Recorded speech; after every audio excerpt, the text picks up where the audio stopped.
পাহাড়ের মধ্যে অবস্থিত একটি শান্ত গ্রামে যারা নামের কোমল হৃদয়ের একটি মেয়ে বাস করত। কিন্তু একদিন সে একটি গুরুতর ভুল করেছিল যা তার জীবন চিরতরে বদলে দিল। যারা তার সেরা বন্ধু রিয়া কাছ থেকে একটি মূল্যবান ব্রেসলেট চুরি করেছে। সে জানত যে সে তার বন্ধুর সাথে বিশ্বাসঘাতকতা করেছে, কিন্তু শাস্তির ভয়ে তাকে চুরি করা জিনিস ফিরিয়ে দিতে পারেনি।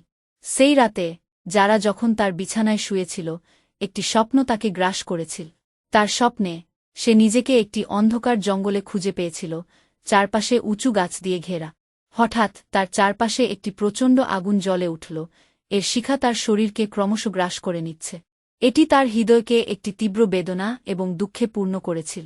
যন্ত্রণা থেকে বাঁচতে মরিয়া যারা সাহায্যের জন্য ডাক দিল। বনের গভীর থেকে জ্ঞানী, দয়ালু চোখযুক্ত একজন বয়স্ক মহিলা আবির্ভূত হলেন।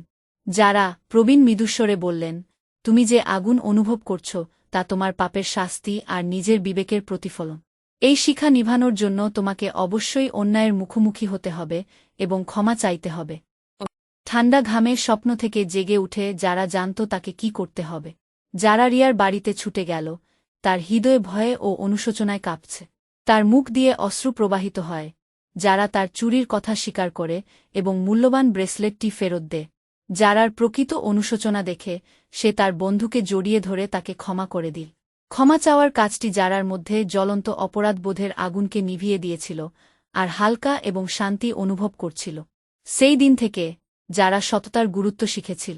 গ্রামের প্রবীণের কথা তার হৃদয়ে প্রতিধ্বনিত হয়েছিল, তাকে মনে করিয়ে দেয় যে সত্যিকারের মুক্তি আসে নিজের ভুলের মুখোমুখি হওয়া এবং জিনিসগুলিকে ঠিক করার চেষ্টা করার মাধ্যমে।